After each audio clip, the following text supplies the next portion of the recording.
ನಾನು ಅದಕ್ಕೆ ಆ ಎಜುಕೇಷನ್ ಕೂಡ ಮತ್ತೆ ಆ ಥರ ಆಗಬೇಕು, ಕಾಂಪಿಟೇಟಿವ್ ಎಜುಕೇಷನ್, ಓದು ಓದು ಓದು ಅಂತ. I don't care what I have to do. If I have to move somewhere or start something or whatever it may be, I'm not going to put my children into a system that doesn't understand the gifts and abilities I have just because they don't fit on the conveyor belt. 1806 Napoleon ಮತ್ತು ಪ್ರಷಿಯನ್ army ಮಧ್ಯೆ ಯುದ್ಧ ನಡೆಯುತ್ತೆ. ಪ್ರಷಿಯನ್ army ತುಂಬಾ ಶಕ್ತಿಶಾಲಿ ಇದ್ರೂ ಕೂಡ ಈ ಯುದ್ಧನ ಸೋತ್ ಬಿಡುತ್ತೆ. ಇದು ಎಲ್ಲರಿಗೂ ಆಶ್ಚರ್ಯ ಆಗುತ್ತೆ, ಇಷ್ಟು ಶಕ್ತಿಶಾಲಿ ಇರೋ ಪ್ರಷಿಯನ್ ಆರ್ಮಿ ಯಾಕೆ ಸೋಲ್ತು ಅಂತ. ಅಲ್ಲಿ ರಾಜರಿಗೆ ಮತ್ತು ದಂಡಾಧಿಕಾರಿಗಳಿಗೆ ಇದೊಂದು ದೊಡ್ಡ ಪ್ರಶ್ನೆ ಆಗ್ಬಿಡುತ್ತೆ. ಇದಕ್ಕೆ ಉತ್ತರ ಹುಡುಕ್ತಾ ಹೋದಾಗ ಅವ್ರಿಗೆ ಗೊತ್ತಾಗೋದು ಏನಂದ್ರೆ, ಅಲ್ಲಿಯ ಸೈನಿಕರು ತಮ್ಮ ಸ್ವಂತ ತಲೆಯನ್ನು ಉಪಯೋಗಿಸ್ತಾ ಇದ್ರು. ಯಾವುದೇ ರಾಜ ಹೇಳಿದ್ದು ಅಥವಾ ದಂಡಾಧಿಕಾರಿ ಹೇಳಿದ್ದು ಅವರು ಪಾಲಿಸ್ತಾ ಇರಲಿಲ್ಲ. ಅವಾಗ ರಾಜರು ದಂಡಾಧಿಕಾರಿಗಳು ಸೇರಿ ಒಂದು ನಿರ್ಧಾರ ಮಾಡ್ತಾರೆ, ಈ ಸಮಸ್ಯೆಗೆ ಪರಿಹಾರ ಕಂಡು ಹಿಡಿಲೇಬೇಕಂತ. ಅವಾಗ ಅವರು ಸೃಷ್ಟಿ ಮಾಡಿದ್ದೆ ಪ್ರಷಿಯನ್ ಎಜುಕೇಶನ್ ಸಿಸ್ಟಮ್. ಈ ಎಜುಕೇಶನ್ ಸಿಸ್ಟಮ್ ನ ಟಾರ್ಗೆಟ್ ಆಗಿದ್ದೆ 5 ರಿಂದ 13 ವರ್ಷದ ಹುಡುಗರು. ಯಾಕಂದ್ರೆ ಚಿಕ್ಕ ಮಕ್ಕಳನ್ನ ನೀವು ಏನ್ ಬೇಕಾದ್ರೂ ಹೇಳಿ ನಂಬಿಸ್ಬಿಡ್ಬಹುದು. ಅದೇ ಕಾರಣದಿಂದ ಇವರು ಆ ಮಕ್ಕಳನ್ನ ಟಾರ್ಗೆಟ್ ಮಾಡಿ ಅವರಿಗೆ ಎಜುಕೇಶನ್ ಕೊಡ್ತಾ ಇದ್ರು. ಅದೇ ಸಮಯಕ್ಕೆ 1840ರಲ್ಲಿ ಇಂಡಸ್ಟ್ರಿಯಲ್ ರೆವಲ್ಯೂಷನ್ ಶುರು ಆಗಿತ್ತು. ಅವಾಗ ಎಕನಾಮಿ ಕೂಡ ಪೀಕ್ ಅಲ್ಲಿತ್ತು. ಆಗಿನ ಜನರು ಕೃಷಿ, ಯಾವ್ದಾದ್ರು ಕ್ರಿಯೇಟಿವ್ ಕೆಲಸ, ಬಿಸ್ನೆಸ್ ಈ ತರ ಮಾಡ್ತಾ ಇದ್ರು. ಹಾಗೆ ಈ ಹೊಸ ಇಂಡಸ್ಟ್ರಿಗಳು, ಫ್ಯಾಕ್ಟರಿಗಳಿಗೆ ವರ್ಕರ್ಸ್ ಗಳ ಕೊರತೆ ಇತ್ತು. ಇದೇ ಸಮಯದಲ್ಲಿ ಅವರು ಆ ಜನರನ್ನ ಪ್ರಷಿಯನ್ ಎಜುಕೇಶನ್ ಸಿಸ್ಟಮ್ ಇಂದ ಟ್ರೈನ್ ಮಾಡ್ತಾ ಇದ್ರು. ಈ ಎಜುಕೇಶನ್ ಸಿಸ್ಟಮ್ ಇಂದ ಯಾರು ಅವ್ರಿಗೆ ಒಳ್ಳೇದಾಗಬೇಕು, ಅವರು ಶ್ರೀಮಂತರಾಗಬೇಕು ಅಂತ ಯಾವುದೇ ಕಾರಣಕ್ಕೂ ಈ ಸಿಸ್ಟಮ್ ನ ಮಾಡಿದ್ದಿಲ್ಲ. ಈ ಸಿಸ್ಟಮ್ ನ ಮಾಡಿದ್ದು ಒಂದೇ ಕಾರಣಕ್ಕೆ, ಅದು ಫ್ಯಾಕ್ಟರಿಗಳಿಗೆ ವರ್ಕರ್ಸ್ ಬೇಕಂತ. ಹೀಗೆ ಆ ಜನರಲ್ಲಿದ್ದ ಕ್ರಿಯೇಟಿವಿಟಿಯನ್ನು ಹಾಳು ಮಾಡಿ ಅವರಲ್ಲಿ ಹಣದ ಆಸೆ ತುಂಬಿ ಗುಲಾಮನನ್ನಾಗಿ ಮಾಡ್ಕೊಳ್ತಾ ಇದ್ರು.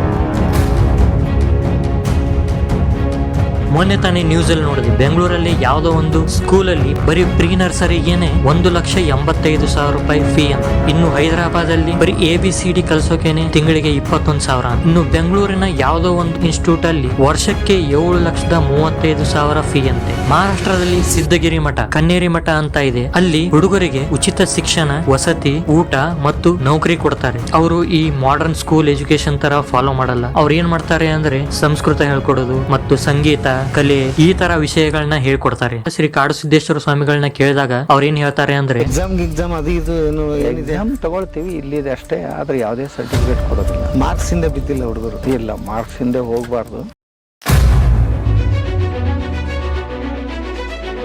ಭಾರತದಲ್ಲಿರೋ ತಂದೆ ತಾಯಿಗಳಿಗೆ PUC ಸೈನ್ಸ್ ಆದ್ಮೇಲೆ ಗೊತ್ತಿರೋದು 2 ಕೋರ್ಸ್, ಒಂದು ಇಂಜಿನಿಯರಿಂಗ್, ಇನ್ನೊಂದು ಮೆಡಿಕಲ್. ಎಷ್ಟೋ ನಮಗ್ ಗೊತ್ತಿಲ್ಲದೆ ಇರೋ ಕೋರ್ಸ್ಗಳು ಭಾರತದಲ್ಲಿದಾವೆ. Dairy technology, forensic science, sound engineering, renewal resource engineer, ಹೀಗೆ ಎಷ್ಟೋ ಕೋರ್ಸ್ಗಳು ಸ್ಟೂಡೆಂಟ್ಸ್ ಇಲ್ಲದೆ ಖಾಲಿ ಬಿದ್ದಿವೆ. ಮೊನ್ನೆ ಅಷ್ಟೇ KCET ಅಲ್ಲಿ ಒಂದು ನ್ಯೂಸ್ ನೋಡಿದೆ, ಒಂದು ಸೀಟ್ ಕ್ಯಾನ್ಸಲೇಷನ್ಗೆ 6 ಲಕ್ಷ ಅಂತ. ಇದು KCET ಅವ್ರ ತಪ್ಪು ಅಂತ ನಾನು ಹೇಳಲ್ಲ. ಈ ವಿದ್ಯಾರ್ಥಿಗಳಲ್ಲಿ ಯಾಕೆ ಈ ಸಮಸ್ಯೆ ಬಂತು ಗೊತ್ತಾ? ಅವ್ರು ಹೇಳಿದ್ರು ಇವ್ರು ಹೇಳಿದ್ರು ಅಂತ ಯಾವ್ದೋ ಒಂದು ಕಾಲೇಜ್ ಸೆಲೆಕ್ಟ್ ಮಾಡಿ ಈ ಸಮಸ್ಯೆ ಉಂಟಾಗಿದ್ದು. ನಾನು ಇಂಜಿನಿಯರಿಂಗ್ ಮಾಡ್ತೀನಿ ಅಂತ ನೀವ್ ಅನ್ಕೊಂಡ್ರೆ, ಭಾರತದಲ್ಲಿ ವರ್ಷಕ್ಕೆ 1.5 ಮಿಲಿಯನ್ ಇಂಜಿನಿಯರ್ಸ್ ಅಂದ್ರೆ 15 ಲಕ್ಷ ಇಂಜಿನಿಯರಿಂಗ್ ವಿದ್ಯಾರ್ಥಿಗಳು ಪಾಸ್ ಔಟ್ ಆಗ್ತಾರೆ ಪ್ರತಿ ವರ್ಷದಲ್ಲಿ. ಬಿಸಿನೆಸ್ ಸ್ಟ್ಯಾಂಡರ್ಡ್ ಅನ್ನೋ ಒಂದು ನ್ಯೂಸ್ ನ ಪ್ರಕಾರ 2025ರಲ್ಲಿ ಬರೀ 10% ಇಂಜಿನಿಯರಿಂಗ್ ವಿದ್ಯಾರ್ಥಿಗಳಿಗೆ ಕೆಲಸ ಸಿಗೋ ಗ್ಯಾರಂಟಿ ಇದೆ. ಈ ಬೆಳಿತಿರೋ ಆರ್ಟಿಫಿಷಿಯಲ್ ಇಂಟೆಲಿಜೆನ್ಸ್, ರೋಬೋಟಿಕ್ಸ್, ಈ 10% ಜನರಿಗೂ ನೌಕರಿ ಸಿಗುತ್ತೆ ಅನ್ನೋ ಗ್ಯಾರಂಟಿ ಇಲ್ಲ. ನಿಮ್ಗೆ ಗೊತ್ತೇ ಇದೆ, TCS, ಇಂಟೆಲ್ ನಲ್ಲಿ ಎಷ್ಟೋ ಜನರನ್ನ ಲೇ ಆಫ್ ಮಾಡಿದ್ದಾರೆ AI ಕಾಸ್ಟ್ ಕಟಿಂಗ್ ಗೋಸ್ಕರ.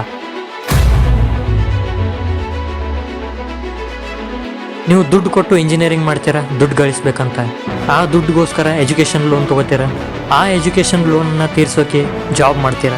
ಆ ಜಾಬ್ ಕೂಡ ಸ್ಟಾರ್ಟಿಂಗ್ ಅಲ್ಲಿ ನಿಮಗೆ 3.5-4 ಲಕ್ಷ ವರ್ಷಕ್ಕೆ ಸ್ಯಾಲರಿ ಇರ್ಬೋದು. ಮಿನಿಮಮ್ ಅಂದ್ರೂ 2-3 ವರ್ಷ ಬೇಕೇ ಬೇಕು ಆ ಲೋನ್ ಅನ್ನ ತೀರ್ಸೋಕೆ. ಹಾಗೆ ಜಾಬ್ ಜೊತೆಗೆ ನೀವು ಬೈಕ್, ಕಾರ್, ಮನೆ ಹೀಗೆ ಮುಂತಾದ ವಸ್ತುಗಳಿಗೆ EMI ತಗೋತೀರಾ. ಆ EMI ತೀರ್ಸೋಗೋಸ್ಕರ ಜೀವನ ಪೂರ್ತಿ ದುಡಿಬೇಕಾಗತ್ತೆ. ಅಂದ್ರೆ ನೀವು ನಿಮ್ಮ ಸಂಪೂರ್ಣ ಫ್ರೀಡಮ್ ನ ಕಳ್ಕೊಂಡಿದ್ದೀರಾ ಅಂತ ಅರ್ಥ. ಇದರ ಮಧ್ಯೆ ನಿಮ್ಮ ಇಂಟ್ರೆಸ್ಟ್ ಏನು, ನಿಮ್ ಯಾವ್ದ್ರಲ್ಲಿ ಆಸಕ್ತಿ ಇದೆ, ಆಕ್ಟಿಂಗು, ಸಿಂಗಿಂಗು, ಬಿಸ್ನೆಸ್ ಮಾಡೋದು, ಇದನ್ನೆಲ್ಲ ಮರ್ತೆ ಹೋಗ್ಬಿಟ್ಟಿರ್ತೀರಾ. ಎಷ್ಟು ಎಂಟರ್ಪ್ರಿನರ್ಸು, ಆಕ್ಟರ್ಸು, ಸಿಂಗರ್ಸ್ಗಳು ಈ ಎಜುಕೇಶನ್ ಅನ್ನೋ ಜಾಲದಿಂದ ಹೊರಗೆ ಬಂದು ಸಾಧನೆ ಮಾಡಿರ್ತಾರೆ. ಯಾಕೆಂದ್ರೆ ಅವರು ತಮ್ಮ ಮನಸ್ಸಿನ ಮಾತಕ್ಕೆ ಇರ್ತಾರೆ. ಹಾಗಂತ ಹೇಳಿ ನಾನು ಎಜುಕೇಶನ್ ಕೆಟ್ಟದ್ದು ಮಾಡ್ಲೇಬಾರ್ದು ಅಂತ ಹೇಳಲ್ಲ. ಎಜುಕೇಶನ್ ಬೇಕು, ಆದ್ರೆ ಅದ್ರ ಮೇಲೆ ಸಂಪೂರ್ಣ ಡಿಪೆಂಡ್ ಆಗ್ಬಾರ್ದು. ಈ ಎಜುಕೇಶನ್ ಟ್ರ್ಯಾಪ್ ಗಿಂತ ಇನ್ನೊಂದು ದೊಡ್ಡ ಟ್ರ್ಯಾಪ್ ಇದೆ. ಅದು ಯಾವ್ದಂತ ನಿಮ್ಗೆ ಗೊತ್ತಾಗಬೇಕಂದ್ರೆ ಡಿಸ್ಕ್ರಿಪ್ಷನ್ ಅಲ್ಲಿ ಲಿಂಕ್ ಇದೆ, ಕ್ಲಿಕ್ ಮಾಡಿ. ಧನ್ಯವಾದಗಳು.